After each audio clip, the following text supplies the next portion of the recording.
Good Midwest morning, everyone. This is Nicole, your mobile bloggist for toctown.com. And today I have an update on my A6 Speckled Fawn, which has currently 6 inserts and 2 calendars in preparation for NaNoWriMo 2021 November.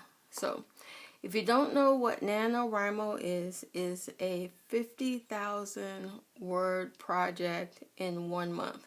Mind you, this is my first word writing marathon, and I think I'm going to do a lot of prep work in the beginning so that pretty much I'm just doing a lot of editing and rewording, rehashing my articles in order to have them submitted for toctown.com. Okay, let's get into it.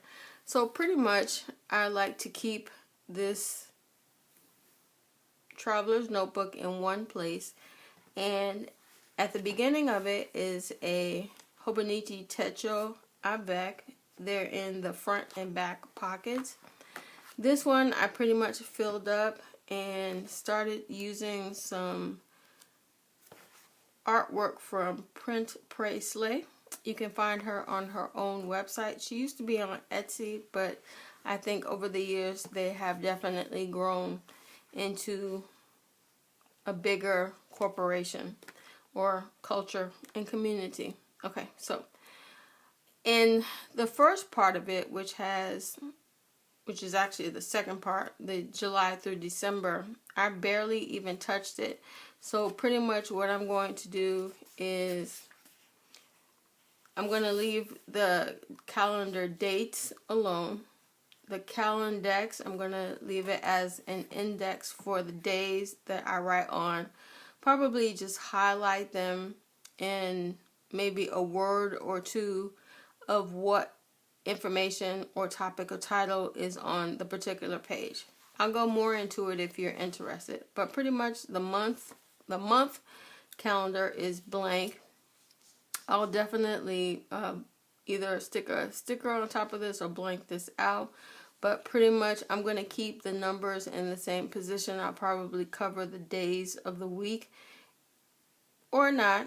Pretty much I can do whatever I want to with this because it's an outdated calendar, and pretty much if I just use it as an index or a reference to the days, or at least, you know, the schedule that I'm keeping for evergreen content, then I can pretty much use it as I go along and fill up the calendar in preparation for November. And you know, if you've ever had a Hobonichi, that the months are different colors, so I won't get them mixed up. And the characters, I don't know what they are, so that's why I could say maybe November on the second day, this is the information or the schedule or even the points of reference that I use, and pretty much this is of no use to me, and I can always figure out what to do with the month at a glance. So as you can see, a lot of this went unused.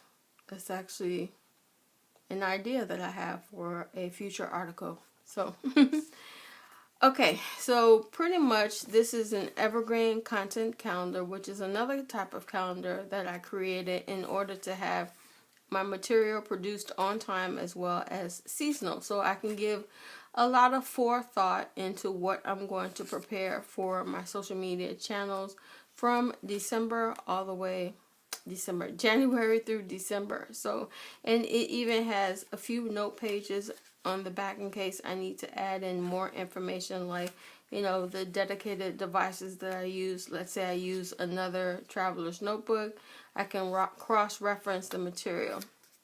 This clip came from Snickerdoodle, and the inserts are a mixture of Paper Penguin Co.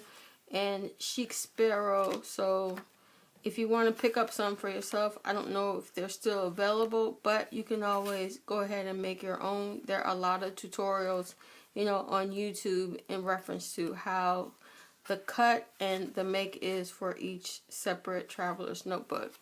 And as you can see here, like I mentioned, the clip is from Snickerdoodle, and also these pom-poms art as well. So I wanted to do a traditional, you know, Q4 season, or I can switch this into a stop and start marker for Traveler's Notebook. So, and some of these are Tomoe River paper. Like this is Tomoe River paper from Paper Penguin Co. And this is the original one.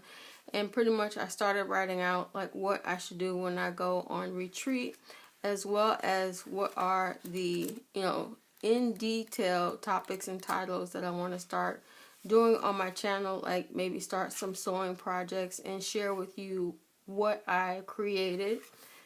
And this is from Chic Sparrow Dotted. It came in a set of 3, so it was 1, 2, and this was the 3rd one, which is perfect for my Hydrated for the Holiday recipes. If you haven't checked it out, you should go ahead and check it out on my Patreon, which is patreon.com/TOCtown. So, and last but not least, this is the insert that I want to do for my December dailies. I've been promising myself for a while to go ahead and use my stamps as well as my stencils and maybe a little bit of watercoloring. I did try a brush pen, but you know, I'm still practicing with that. So whenever I see a bullet journal, which is, you know, pristine and perfect, I realize there's a lot of practice that goes into it, or preparation where you use pencil first and then you just, you know, go over that. So I hope that helps in understanding how I'm going to be writing my future articles as well as setting up my blog. If you have any questions, go ahead and leave them down in the comment section below. Oh yeah, I forgot I had this. See, I was practicing my die cuts as well as my brush pen writing. So let me leave this in the book as well for marking what project I'm working on. So I even saw a YouTuber use this as a sewing like fabric stash, but I don't think I have enough room for that. I definitely want to leave this, you know, flat. I don't want to chunk it up anymore. And when the elastic finally gives up, maybe I might sew something different, giving it like, you know, a Traveler's Notebook, you know, belted look. So I want to keep this insert on the front. That way when I start writing, you know, the insert is available, you know, on a quick grab. And I have my pins.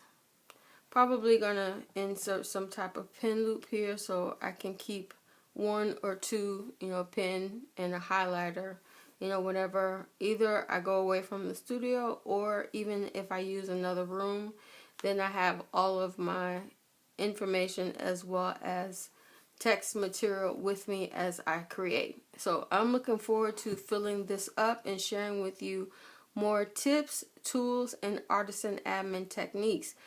And as usual, until we meet online or face to face, be blessed to be another's blessing. Take care.